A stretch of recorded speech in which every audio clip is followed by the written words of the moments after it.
परमपिता, इस सुंदर समय के लिए आपका धन्यवाद। और मेरे प्रिय भाई बहनों, मैं परमेश्वर की हुजूरी में आप सबका स्वागत करती हूँ।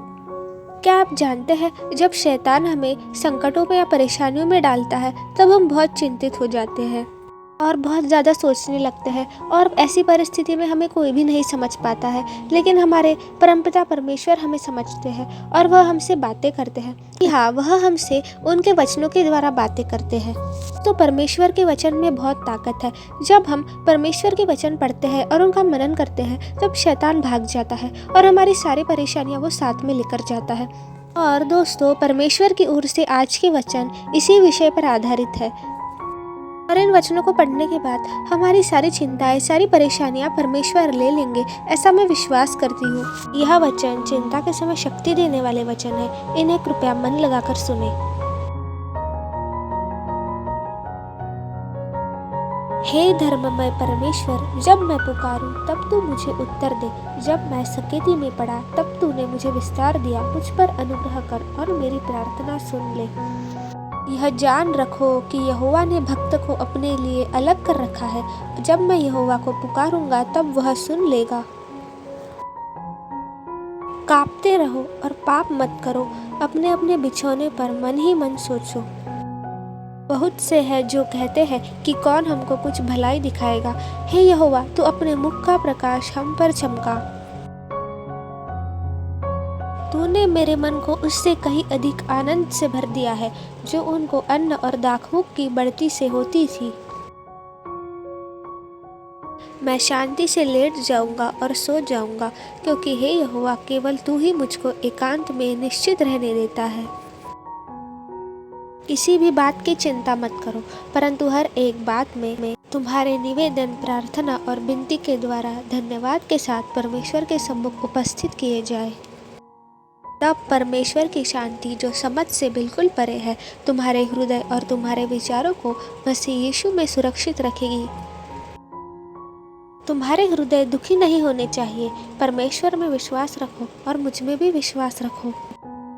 मेरे परमपिता के घर में बहुत से कमरे हैं। यदि ऐसा नहीं होता तो मैं तुमसे कह देता, मैं तुम्हारे लिए स्थान बनाने जा रहा हूँ। और यदि मैं भाग जाऊँ और तुम्हारे लिए स्थान तैयार करूँ तो मैं फिर यहाँ आऊँगा और अपने साथ तुम्हें भी वहाँ ले जाऊँगा, ताकि तुम भी वहीं रहो जहाँ मैं हूँ, और जहाँ मैं जा रहा हूँ तुम भी वहाँ का रास्ता जानते हो। फिर थोमा ने कहा, हे प्रभु, हम नहीं जानते तू कहाँ जा रहा है, फिर वहाँ का रास्ता कैसे जान सकते हैं?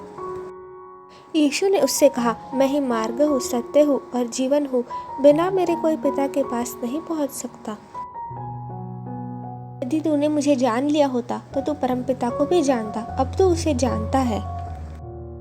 फिलिप्पुस ने कहा, हे प्रभु, हमें परमपिता का दर्शन करा दे, हमें संतोष हो जाएगा। तब यीशु ने उससे कहा, फिलिप्पुस, मैं इतने लंबे समय से तेरे साथ हूँ और अब भी तू मुझे नहीं जानता?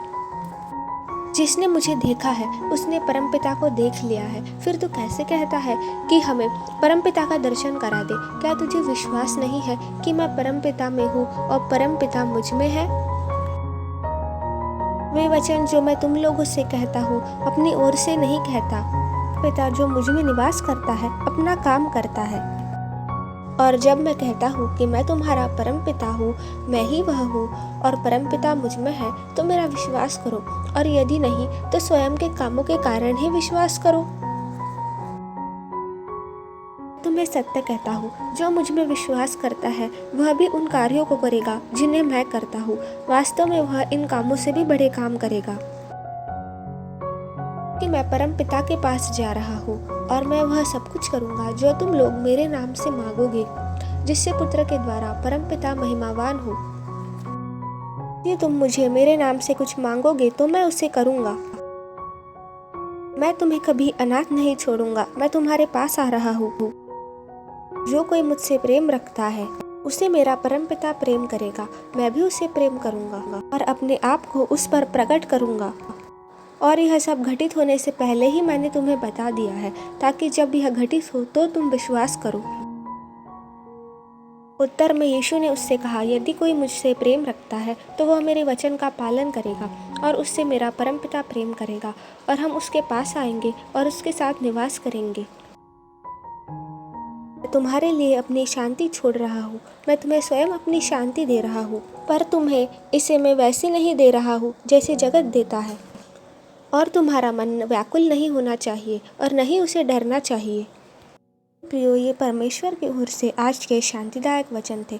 आशा करती हूँ यह वचन आपको सुनने में अच्छे लगे होंगे और आपको परमेश्वर की शांति प्राप्त हुई होगी। परमेश्वर आपको आशीष दे। आमीन।